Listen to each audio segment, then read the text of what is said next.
Richard Milhous Nixon, January 9, 1913 – April 22, 1994, was the 37th President of the United States, serving from 1969 to 1974.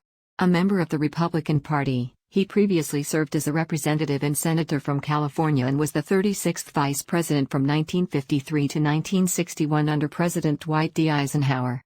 His 5 years in the White House saw a reduction of U.S. involvement in the Vietnam War, détente with the Soviet Union and China, the first man-moon landings, and the establishment of the Environmental Protection Agency and Occupational Safety and Health Administration. Nixon's second term ended early, when he became the only president to resign from office, following the Watergate scandal. Nixon was born into a poor family of Quakers in a small town in Southern California. He graduated from Duke Law School in 1937, practiced law in California, then moved with his wife Pat to Washington in 1942 to work for the federal government. After active duty in the Naval Reserve during World War II, he was elected to the House of Representatives in 1946. His work on the Alger-Hiss case established his reputation as a leading anti-communist, which elevated him to national prominence, and in 1950, he was elected to the Senate. Nixon was the running mate of Dwight D. Eisenhower, the Republican Party's presidential nominee in the 1952 election, and served for 8 years as the vice president. He ran for president in 1960, narrowly lost to John F. Kennedy, then failed again in a 1962 race for governor of California, after which time it was widely believed that his political career was over. However, in 1968, he made another run for the presidency and was elected, defeating Hubert Humphrey and George Wallace in a close contest. Nixon ended American involvement in Vietnam combat in 1973, and with it, the military draft, that same year. His visit to China in 1972 eventually led to diplomatic relations between the two nations, and he also then concluded the anti-ballistic missile treaty with the Soviet Union. In step with his conservative beliefs, his administration incrementally transferred power from the federal government to the states. Nixon's domestic policy saw him impose wage and price controls for 90 days, enforce desegregation of Southern schools, establish the Environmental Protection Agency, and begin the war on cancer. Additionally, his administration pushed for the Controlled Substances Act and began the war on drugs. He also presided over the Apollo 11 moon landing, which signaled the end of the space race. He was re-elected with a historic electoral landslide in 1972 when he defeated George McGovern. In his second term, Nixon ordered an airlift to resupply Israeli losses in the Yom Kippur War, a conflict which led to the oil crisis at home. By late 1973, the Nixon administration's involvement in Watergate eroded his support in Congress and the country. On August 9, 1974, facing almost certain impeachment and removal from office, Nixon resigned from the presidency. Afterwards, he was issued a pardon by his successor, Gerald Ford. In his almost 20 years of retirement, Nixon wrote his memoirs and 9 other books and undertook many foreign trips, rehabilitating his image into that of an elder statesman and leading expert on foreign affairs. He suffered a debilitating stroke on April 18, 1994, and died 4 days later at age 81. Surveys of historians and political scientists have ranked Nixon as a below-average president. 234 However, evaluations of him have proven complex, as the successes of his presidency have been contrasted with the circumstances of his departure from office.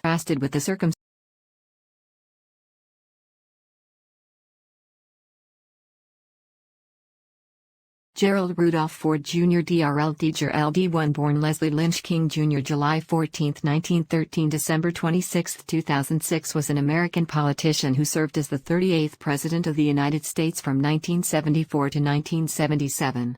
He was the only president never to have been elected to the office of president or vice president. He previously served as the leader of the Republican Party in the House of Representatives, and was appointed to be the 40th vice president in 1973. When President Richard Nixon resigned in 1974, Ford succeeded to the presidency, but was defeated for election to a full term in 1976. Born in Omaha, Nebraska, and raised in Grand Rapids, Michigan, Ford attended the University of Michigan, where he was a member of the school's football team, winning 2 national championships. Following his senior year, he turned down offers from the Detroit Lions and Green Bay Packers, instead opting to go to Yale Law School. After the attack on Pearl Harbor, he enlisted in the U.S. Naval Reserve, serving from 1942 to 1946. He left as a lieutenant commander. Ford began his political career in 1949 as the U.S. Representative from Michigan's 5th Congressional District. He served in this capacity for nearly 25 years, the final 9 of them as the House Minority Leader. In December 1973, 2 months after the resignation of Spiro Agnew, Ford became the first person appointed to the vice presidency under the terms of the 25th Amendment. After the subsequent resignation of President Nixon in August 1974, Ford immediately assumed the presidency. As president, Ford signed the Helsinki Accords, which marked a move toward détente in the Cold War. With the collapse of South Vietnam 9 months into his presidency, U.S. involvement in the Vietnam War essentially ended. Domestically, Ford presided over the worst economy in the 4 decades since the Great Depression, with growing inflation and a recession during his tenure. In one of his most controversial acts, he granted a presidential pardon to Richard Nixon for his role in the Watergate scandal. During Ford's presidency, foreign policy was characterized in procedural terms by the increased role Congress began to play, and by the corresponding curb on the powers of the president. In the 1976 Republican presidential primary campaign, Ford defeated former California Governor Ronald Reagan for the Republican nomination, but narrowly lost the presidential election to the Democratic challenger, former Georgia Governor Jimmy Carter. Surveys of historians and political scientists have ranked Ford as a below-average president. 7 Following his years as president, Ford remained active in the Republican Party. His moderate views on various social issues increasingly put him at odds with conservative members of the party in the 1990s and early 2000s. In retirement, Ford set aside the enmity he had felt towards Carter following the 1976 election, and the 2 former presidents developed a close friendship. After experiencing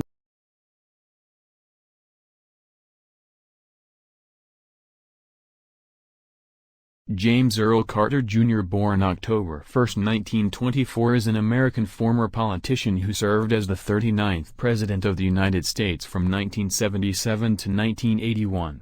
A member of the Democratic Party, he previously served as the 76th Governor of Georgia from 1971 to 1975 and as a Georgia State Senator from 1963 to 1967. Since leaving office, Carter has remained engaged in political and social projects, receiving the Nobel Peace Prize in 2002 for his humanitarian work. Born and raised in Plains, Georgia, Carter graduated from the United States Naval Academy in 1946 with a Bachelor of Science degree and joined the United States Navy, serving on numerous submarines. After the death of his father in 1953, he left his naval career and returned home to Plains, where he assumed control of his family's peanut-growing business. He inherited comparatively little, because of his father's forgiveness of debts and the division of the estate amongst himself and his siblings. Nevertheless, his ambition to expand and grow the family's peanut farm was fulfilled. During this period, Carter was encouraged to oppose racial segregation and support the growing civil rights movement. He became an activist within the Democratic Party.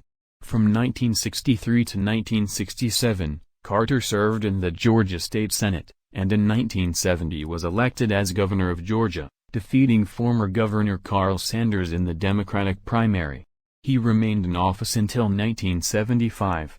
Despite being a dark horse candidate who was not well known outside of Georgia, he won the 1976 Democratic presidential nomination. In the 1976 presidential election, Carter ran as an outsider and narrowly defeated incumbent Republican President Gerald Ford. On his second day in office, Carter pardoned all Vietnam War draft evaders by issuing Proclamation 4483. During his term, 2 new cabinet-level departments, the Department of Energy and the Department of Education, were established. He created a national energy policy that included conservation, price control, and new technology. Carter pursued the Camp David Accords, the Panama Canal Treaties, and the second round of strategic arms limitation talks SALT II. On the economic front, he confronted stagflation, a persistent combination of high inflation, high unemployment and slow growth. The end of his presidency was marked by the 1979-1981 Iran hostage crisis, the 1979 energy crisis, the 3 Mile Island nuclear accident, the Nicaraguan Revolution and the Soviet invasion of Afghanistan.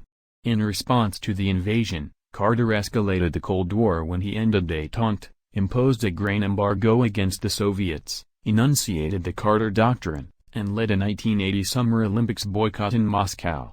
He is the only president to have served a full term in office and not have appointed a justice to the Supreme Court.